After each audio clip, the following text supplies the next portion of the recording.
Olá, o tema de hoje é a segunda super quinta-feira, como ficou conhecido o dia na semana passada, para a política monetária do Reino Unido. Stephen Popes está na linha para uma análise da avalanche de decisões da taxa. Apesar de Christine Forbes apoiar um aumento nas taxas, a votação foi de 9-1 pelo quarto mês consecutivo. A previsão para a inflação foi reduzida, assim como as perspectivas de crescimento global. O dia não foi assim tão super, certo? Qual é a sua opinião?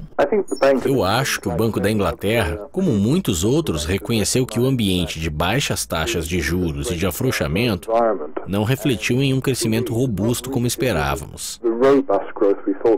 É como se os preços dos ativos tivessem melhorado, mas não por causa de um impulso contínuo na atividade econômica, e sim por causa do financiamento barato para a recompra de ações, ou para substituir caras dívidas antigas por novas dívidas mais baratas. Para o Banco da Inglaterra, esses números parecem impressionantes superficialmente, mas será que há substância real para isso? Carney disse que a economia do Reino Unido mostrou um progresso misto, mas o crescimento da renda real é o mais forte desde a crise e a perspectiva de normalização da taxa aumentou desde a recuperação. Esta semana, por exemplo, tivemos dados do ILO, mas o que o Banco da Inglaterra está realmente esperando?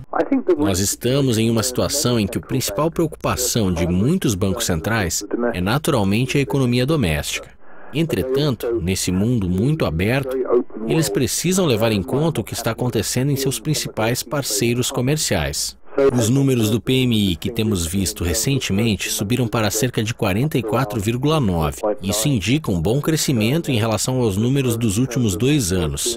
Mas apesar de tudo, o resultado é muito tendencioso. Agora, os falcões da taxa vão destacar algumas dessas pesquisas do PMI de serviços e manufatura e dizer que isso indica a necessidade de um aumento das taxas.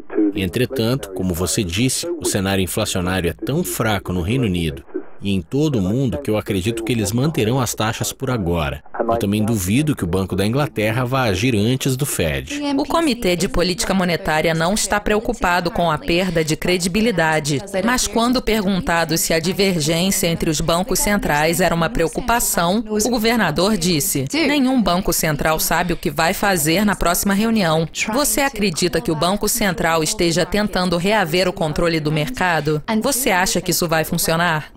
Carney aproveitou o momento e acrescentou a hora extra para as previsões, mas alguns prazos estabelecidos por ele foram literalmente por água abaixo. A este respeito, ele vai provavelmente tentar remar contra a maré para trazer de volta um sentimento de credibilidade. Mas ele não está sozinho nesse barco. Nós falávamos sobre um aumento das taxas pelo Fed em setembro deste ano, mas já passamos o prazo e isso não aconteceu.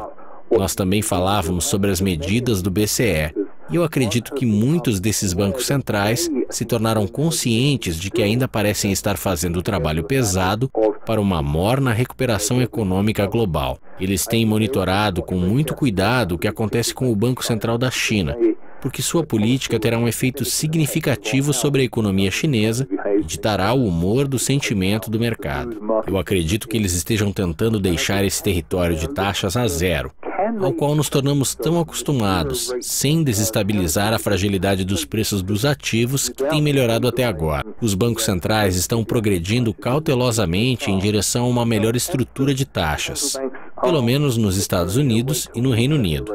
Mas ainda não estamos lá, e provavelmente não chegaremos lá até o segundo trimestre de 2016. O Comitê de Política Monetária tem uma visão refinada do impacto da Libra sobre o IPC. A folha de pagamento não agrícola americana poderia ter sido decisiva para a decisão da taxa do Fed. Que resultado você esperava? E qual é a sua previsão para o par Libra-dólar? A folha de pagamento não agrícola dos Estados Unidos normalmente é a principal manchete. A expectativa era de 180 mil para outubro, em comparação com a estimativa inicial de 142 mil para setembro. A superação das expectativas dos economistas reiniciou os rumores sobre quando o Fed vai agir. Entretanto, é importante também monitorar de perto o nível da remuneração média por hora, Um crescimento da folha de pagamento não agrícola, juntamente com um aumento da remuneração média por hora, certamente vai agitar os mercados.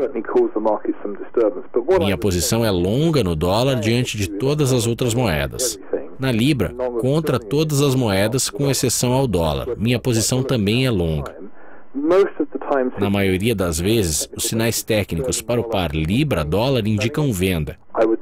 Eu acredito que a partir deste nível atual de cerca de 1,5250, as próximas metas para o par serão abaixo de 1,51, que foi um nível visto no início de outubro, em torno de 1,48, 1,45. Porque o Banco da Inglaterra pode até agir, mas o fará em conjunto com o Fed, o que não vai dar qualquer apoio à libra diante do dólar. Stephen, muito obrigada pela participação. Isso é tudo por hoje, mas continuem conectados ao site da Dukascopy TV para mais atualizações e análises de mercado. Até mais. Clicking back to Dukascopy TV. Bye for now.